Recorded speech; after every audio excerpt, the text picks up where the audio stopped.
नमस्कार, स्वागत है आपका आज के करंट अफेयर्स में। तो चलिए शुरू करते हैं आज के हमारे पहले प्रश्न से। तो हमारा प्रश्न है ये, भारत का पहला ब्रिक्स एमएसएमई फोरम कहाँ आयोजित किया गया? तो इसका आंसर है आगरा। आगरा में ब्रिक्स एमएसएमई फोरम का आयोजन किया गया। अब इससे रिलेटेड क्वेश्चन चलिए हम देख लेते हैं। तो हमारा पहला प्रश्न है, ब्रिक्स एमएसएमई फोरम 2026 का आयोजन किस मंत्रालय द्वारा किया गया? तो इसका आयोजन सूक्ष्म लघु एवं मध्यम उद्यम मंत्रालय द्वारा किया गया। ठीक है। ब्रिक्स का पूर्ण रूप क्या है? तो ये तो आप सबको पता होगा, ब्राजील, रसिया, इंडिया, चाइना, साउथ अफ्रीका। ठीक है। नेक्स्ट क्वेश्चन देख लेते हैं, ब्रिक्स समूह की स्थापना किस वर्ष हुई थी? तो ब्रिक्स समूह की स्थापना 2009 में हुई थी। ठीक है। नेक्स्ट क्वेश्चन देख लेते हैं, एमएसएमई का पूर्ण रूप क्या है? तो एमएसएमई का पूर्ण रूप है micro small and medium enterprises. ठीक है। नेक्स्ट क्वेश्चन देख लेते हैं हम, ब्रिक्स एमएसएमई फोरम का मुख्य उद्देश्य क्या है? तो ब्रिक्स एमएसएमई फोरम का मुख्य उद्देश्य है सदस्य देशों के एमएसएमई क्षेत्र में सहयोग, नवाचार और व्यापार को बढ़ावा देना। ठीक है। नेक्स्ट देख लेते हैं, ब्रिक्स का मुख्य उद्देश्य क्या है? तो ब्रिक्स का मुख्य उद्देश्य उभरी अर्थव्यवस्थाओं के बीच आर्थिक, व्यापारिक और विकासात्मक सहयोग बढ़ाना है। ठीक है। नेक्स्ट क्वेश्चन देख लेते हैं हम, भारतीय एथलीट नीरज चोपड़ा 19 जून 2026 को किस प्रतियोगिता में अपना सत्र शुरू करने वाले हैं? इसका आंसर है दोहा डायमंड लीग। ठीक है। अब इनके बारे में कुछ जान लेते हैं हम। चलिए, तो नीरज चोपड़ा किस खेल से संबंधित है? तो ये भाला फेंक से संबंधित है। नेक्स्ट क्वेश्चन, दोहा डायमंड लीग किस देश में आयोजित होती है? तो दोहा डायमंड लीग कतर में आयोजित होती है। नेक्स्ट क्वेश्चन, नीरज चोपड़ा ने टोक्यो ओलंपिक में स्वर्ण पदक किस वर्ष जीता था? तो नीरज चोपड़ा ने टोक्यो ओलंपिक 2021 में जीता था। ठीक है। नेक्स्ट क्वेश्चन देख लेते हैं, नीरज चोपड़ा का संबंध भारत के किस राज्य से है? तो नीरज चोपड़ा का संबंध भारत के हरियाणा राज्य से है। नेक्स्ट क्वेश्चन, डायमंड लीग का संबंध किस खेल से है? तो डायमंड लीग का संबंध एथलीट खेल से है। ठीक है। नेक्स्ट क्वेश्चन, नीरज चोपड़ा को भारत सरकार द्वारा कौन सा खेल पुरस्कार दिया गया है? देखिए, ये खेल पुरस्कार वाला अक्सर बहुत हर एग्जाम में आ जाते हैं, तो इसको ध्यान से देखिएगा कि नीरज चोपड़ा को मेजर ध्यानचंद खेल पुरस्कार से प्रदान किया गया है। नेक्स्ट क्वेश्चन, भाला फेंक किस खेल की श्रेणी में आता है? तो यह थ्रो इवेंट खेल की श्रेणी में आता है। चलिए नेक्स्ट क्वेश्चन देख लेते हैं हम, भारत सरकार द्वारा तैयार किया जा रहा 3 वर्षीय एक्शन प्लान किससे संबंधित है? तो यह मादक पदार्थों की तस्करी और ड्रग कंट्रोल पर नियंत्रण से है। ठीक है। अब इससे रिलेटेड कुछ क्वेश्चन देख लेते हैं हम। ये है, नारकोटिक शब्द का संबंध किससे है? तो नारकोटिक शब्द का संबंध नशीले एवं मादक पदार्थों से है। ठीक है। नेक्स्ट क्वेश्चन, ड्रग कार्टेल क्या होता है? तो यह अवैध रूप से मादक पदार्थों का उत्पादन, परिवहन और व्यापार करने वाला संगठित समूह होता है। ठीक है। अब नेक्स्ट क्वेश्चन देखिए, मादक पदार्थों की तस्करी से निपटना किस क्षेत्र से संबंधित है? तो यह आंतरिक सुरक्षा और कानून व्यवस्था क्षेत्र से संबंधित है। अब नेक्स्ट क्वेश्चन देखते हैं, भारत में मादक पदार्थों की तस्करी रोकने के लिए प्रमुख एजेंसी कौन सी है? तो ये इसकी प्रमुख एजेंसी नारकोटिक्स कंट्रोल ब्यूरो है, एनसीबी तो बोलते हैं। तो एनसीबी का फुल फॉर्म क्या हो जाएगा? एनसीबी का फुल फॉर्म यही नारकोटिक्स कंट्रोल ब्यूरो हो जाएगा। ठीक है। अब नेक्स्ट क्वेश्चन देख लेते हैं, मादक पदार्थों की तस्करी का सबसे बड़ा प्रभाव किस पर पड़ता है?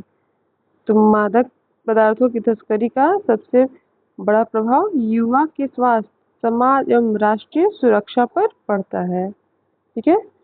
नेक्स्ट क्वेश्चन हो जाएगा, एनसीबी किस मंत्रालय के अंतर्गत कार्य करता है? तो NCB minister of home affairs के मंत्रालय के अंतर्गत कार्य करता है। अब नेक्स्ट क्वेश्चन देख लेते हैं, आईएनएस अग्रय भारतीय नौसेना में किस उद्देश्य से शामिल किया गया है? तो यह आईएनएस अग्रय भारतीय सेना में पनडुब्बी रोधी अभियानों को मजबूत करने के उद्देश्य से शामिल किया गया है। अब इससे रिलेटेड हम कुछ क्वेश्चन देख लेते हैं, आईएनएस अग्रय का मुख्य कार्य क्या है?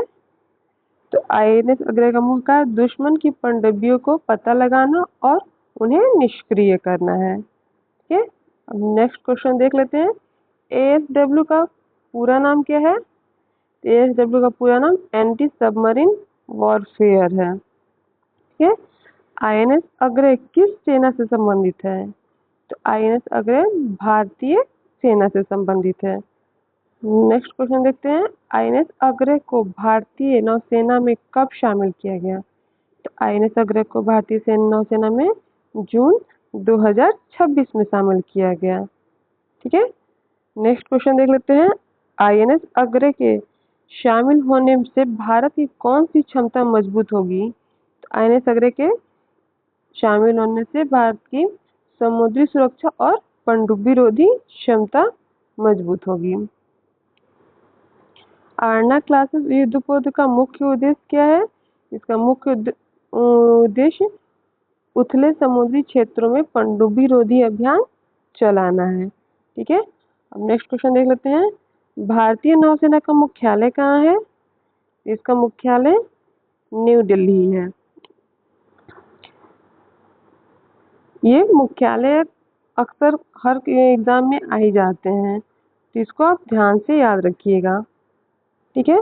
नेक्स्ट क्वेश्चन देखते हैं हम, भारत ने हाल ही में किस प्रकार की मिसाइल का सफल परीक्षण किया है? तो इसने long range long attack cruise missile का परीक्षण किया है। चलिए इससे रिलेटेड कुछ क्वेश्चन भी देख लेते हैं हम, LRLSCM किस प्रकार की मिसाइल है? तो यह एक क्रूज मिसाइल है। ठीक है। कौन सी मिसाइल है? Cruise missile. ठीक है। LRLSCM की सफल परीक्षण किस देश में हुआ? तो यह हमारे भारत देश में हुआ है। ठीक है। नेक्स्ट क्वेश्चन देख लेते हैं, क्रूज मिसाइल की प्रमुख विशेषता क्या है? तो क्रूज मिसाइल की प्रमुख विशेषता कम ऊंचाइयों पर उड़ते हुए अत्यधिक सटीकता से लक्ष्य पर हमला करना है। ठीक है। अब नेक्स्ट क्वेश्चन देख लेते हैं, भारत में मिसाइल किस का प्रमुख संगठन कौन सा है?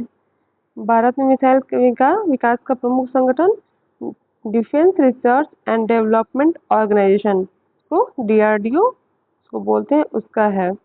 ठीक है। LRLCM का सफल परीक्षण भारत के लिए क्यों महत्वपूर्ण है? तो इसका सफल परीक्षण भारत के लिए, इससे भारत की लंबी दूरी तक सटीक हमला करने की क्षमता और रक्षा शक्ति बढ़ती है। ठीक है। नेक्स्ट क्वेश्चन हो जाएगा, क्रूज मिसाइल और बैलिस्टिक मिसाइल में क्या अंतर है? तो क्रूज मिसाइल पूरे मार्ग को नियंत्रित उड़ान भरती है, जबकि बैलिस्टिक मिसाइल निर्धारित प्रक्षेप पथ का अनुसरण करती है। ठीक है। सुनना है आपको? तो चलिए अब नेक्स्ट क्वेश्चन देख लेते हैं, दक्षिण कोरिया में क्लस्टर परियोजना किस क्षेत्र से संबंधित है? तो यह परमाणु संलयन अनुसंधान क्षेत्र से संबंधित है। अब चलिए इससे हम रिलेटेड भी कुछ क्वेश्चन देख लेते हैं, क्लस्टर को किस नाम से जाना जाता है? क्लस्टर को कोरियन आर्टिफिशियल सन के नाम से जाना जाता है। क्लस्टर परियोजना का मुख्य उद्देश्य क्या है? तो क्लस्टर परियोजना का मुख्य उद्देश्य स्वच्छ, सुरक्षित और असीमित ऊर्जा के स्रोत के रूप में परमाणु संलयन तकनीकी का विकास करना है। ठीक है, अब नेक्स्ट क्वेश्चन देख लेते हैं। हमारा नेक्स्ट क्वेश्चन, परमाणु संलयन क्या है? तो यह दो हल्के परमाणु नाभिकों को मिलाकर एक भारी नाभिक बनाने की प्रक्रिया है। ठीक है, नेक्स्ट क्वेश्चन देख लेते हैं। सूर्य में ऊर्जा किस प्रक्रिया से उत्पन्न होती है? तो सूर्य में ऊर्जा परमाणु संलयन से उत्पन्न होती है। ये छोटे छोटे क्वेश्चन भी ना बहुत इंपॉर्टेंट हो जाते हैं, तो आप इन सबको अच्छे से ध्यान से देखिएगा। क्लस्टर परियोजना में किस प्रकार के रिएक्टर का उपयोग किया जाता है? तो क्लस्टर परियोजना में टोकामक रिएक्टर का प्रयोग किया जाता है। क्लस्टर परियोजना क्यों महत्वपूर्ण है? तो क्लस्टर परियोजना भविष्य में स्वच्छ और लगभग असीमित ऊर्जा उपलब्ध कराने की दिशा में महत्वपूर्ण कदम है। ठीक है, अब नेक्स्ट क्वेश्चन देख लेते हैं हम। परमाणु संलयन और परमाणु विखंडन में क्या अंतर है? तो परमाणु संलयन में हल्के नाभिक जुड़ते हैं, जब एक की विखंडन में भारी नाभिक जुड़ते हैं। ठीक है, चलिए हम नेक्स्ट क्वेश्चन देख लेते हैं। हाल ही में कौशल भारत मिशन ने कितने वर्ष पूरे किए? तो इसने 12 वर्ष पूरे किए। कौशल भारत मिशन ने कितने वर्ष पूरे किए? तो इसने 12 वर्ष पूरे किए। चलिए अभी कुछ क्वेश्चन देख लेते हैं। कौशल भारत मिशन की शुरुआत कब की गई थी? तो कौशल भारत मिशन की शुरुआत 15 जुलाई 2015 में की थी।